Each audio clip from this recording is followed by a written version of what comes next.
Tuesday, the 12th of April, the same day it's been revealed that a building called Kingdom Tower is to be constructed in Saudi Arabia. At 1 mile high, it's said to be the tallest building in the world. And alongside me, Andrea McLean today, are three women you'd be happy to run to the top of the tower to escape from. It's Lisa Maxwell, Carol McGiffin and Jared Street Porter!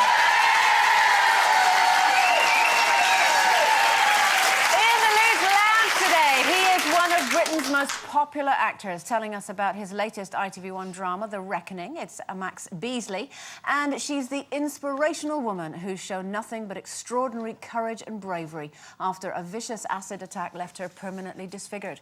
Telling us how her future is looking very bright, it's Katie Piper!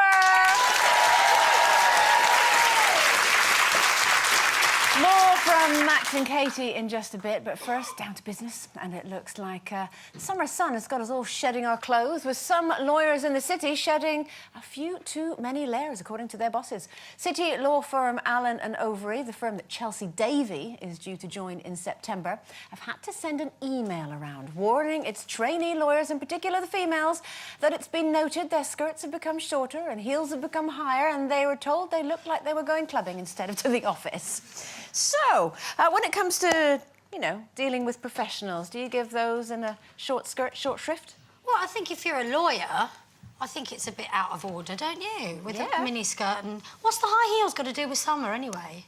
Is that kind of just because well, since it's bare legs, I suppose you would wear high heels in winter. Well, if I was spending money on their sorts of fees, then I would expect somebody to turn up in something a bit more sober.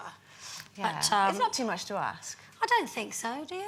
What do you reckon? No, not in that sort of profession. I think if you're an assistant in, a young person's boutique, like Topshop or something, then it's fine, because that's what you wear when you're young and you're working in a fashion environment. Even in the media, I suppose it's, it's a bit more relaxed, but lawyers, no. How could you take a lawyer seriously if you're sitting there in a flowery baby doll dress with high heel platforms? No, I think it's wrong. Or even an accountant's office or something. In an office, I think it's just put the aircon on if you're hot. But it's something to do with the British. The minute the sun comes out, we just get all our kit off, and then the temperature only has to go above 50, and we kind of take everything off bar our underwear. You know what I think it's all about? A lot of these young girls won't even have had school uniforms, and I know the government now is talking about making school uniforms compulsory again. If you've been through the discipline of wearing a uniform to school, perhaps you can get your head around the discipline of dressing appropriately at work. I mean, I kind of agree. If you're paying a load of money out for a solicitor, you don't want to see all their bits out, do you?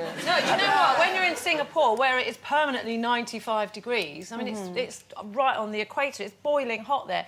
People don't walk around in shorts and mini skirts if they're going to work. Everybody wears suits. Everybody wears, even the women even wear tights there. And in this amazing heat, I don't know how they do it, but do you think they it's a generational thing? Because if you think back to, our parents' or grandparents' era, nobody really had clothing that was aimed at their age. You sort of left school and then you went straight into your mum's twin set and pearls, and that was it. Whereas, we've been through the 60s and 70s and then the mad styles of the 80s. Well, it's interesting you say that, Andrew, because I remember as the oldest person on the panel, as Carol pointed out to the entire world yesterday, which I still have not forgiven her for, as the oldest old bat on the panel, I remember starting my first job in Fleet Street back before Carol was even in nappies, and I remember turning up for work in a pair of shorts and wondering why everybody looked at me. And even back then, I had no idea, as a young journalist, that I should dress appropriately. And maybe it's my,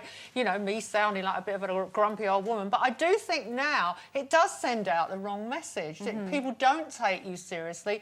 And what's wrong? It's not, infringing on your human rights to get your skirt back down to your knees, loves. Do you think that, I mean, obviously we're talking about lawyers and what have you, but how about someone who doesn't have the same level of responsibility? Do you think it really matters that much? I mean, obviously, we work in a sort of media environment. You get lots of young girls coming in, maybe on work experience or what have you, and they look pretty cute. But in the media, people are more interested in your personality and your individual qualities as opposed to, like, a lollipop lady. What do you mean? Well, like, I mean, you wouldn't want to see it as one way of stopping the traffic, I suppose.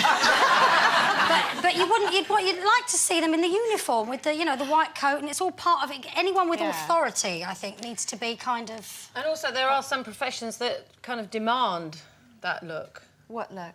Well, like if you're a hooker, it wouldn't go down very well if you were wearing a pinstripe suit. I don't think you wouldn't get much business, would you? Carol, if you were a hooker in a lollipop lady's outfit, well, you might get nuclear on Oh dear, so what do you think about workers wearing short skirts in the office now that the sun is out? Would you take them less seriously? Let us know what you think about that and anything else we're talking about today. Get in touch by going to our website, emailing us at loose.women@itv.com or visiting our Facebook and Twitter pages. Get your messages in by 1:15 p.m. That's today, the 12th of April, and we could be reading them out a little bit later on. It's break time now, but still to come. Do you forgive others easily, or is it best to let them sweat it out for a bit? Find out what we think in 3.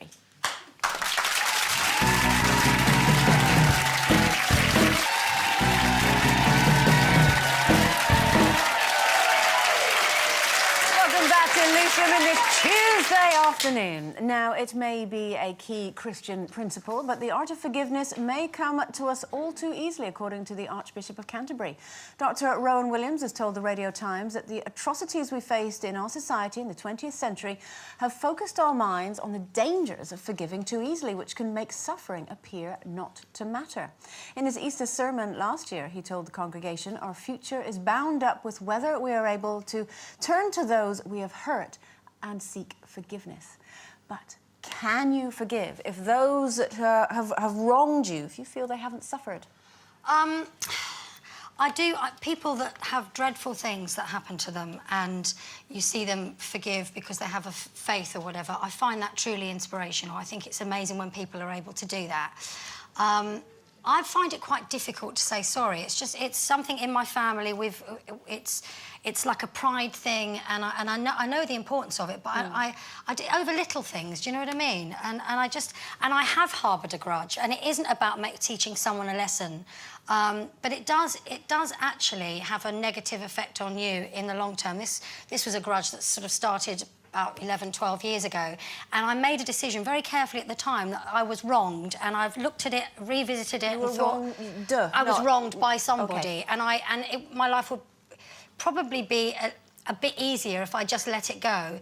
But nonetheless, that person did something wrong to me, and there is a difference between wrong and right, and I decided that actually I was going to stick to my guns, and I do not speak to this person. But have they asked for your forgiveness at all, and it's something you've withheld, or have they not even asked for it? Yeah, they have apologised, actually, but it all came too easily. So I suppose in some way I don't want to make them suffer, but equally I cannot forgive.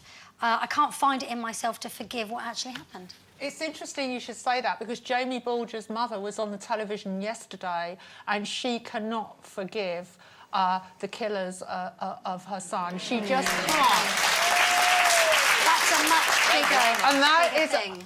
Obviously, that's something that woman is going to carry with her, you know, till the day she dies. And I think I understand where she's coming from, but I also think that her life would be better if she could move on. And, you know, it's not to diminish what happened to her son. I just feel that, you know, there must come a point in your life, like you've just said, Lisa, where you find it hard to forgive. But look at it another way. If you carry around within you all the things that have annoyed you and all the people that have done you wrong, I kind of think of it like a big rucksack on my back of bricks of rage and envy and revenge, and it just weighs you down. Yeah, but you don't have to forgive, though. I don't think you have to forgive, but I think you can forget, and I think you can move on. And I see it as like, I know this sounds really trivial, but, you know, like, if you're on Twitter and you just block somebody, you just block them. You never hear from them again. But you can't and if they do do something... Yeah, you can do that. I airbrush out people. Exactly. I've airbrushed out friends. They've just crossed the line. But then, I'm not very forgiving at all. You know, I don't forgive easily, but I also don't let it eat me. Why they're being blocked, or do you just do it? Do you say to them, look, I'm not going to speak to you anymore because you've done something that I feel is horribly wrong. You're obviously not sorry about it, so I'm not going to deal with you anymore. No, because normally people just don't want to...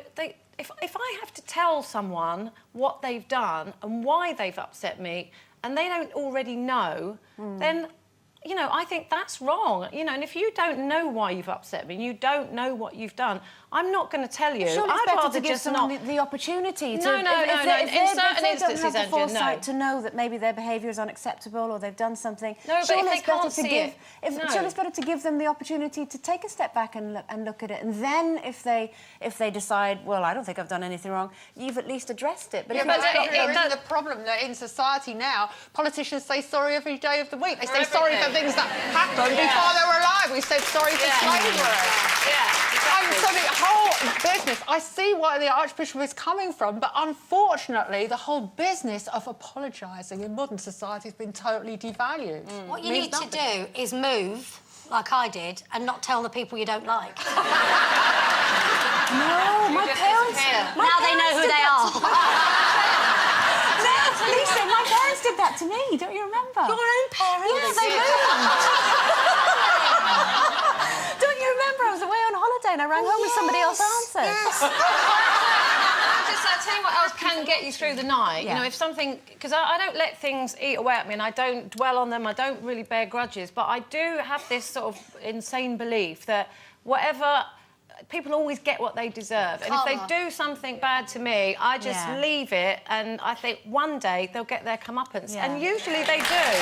And that is a greater pleasure. And it doesn't have to come from you. Never. It will come You can around. get a hitman. No, what goes around comes around, and we wouldn't recommend that, Lisa Maxwell. No. OK, it's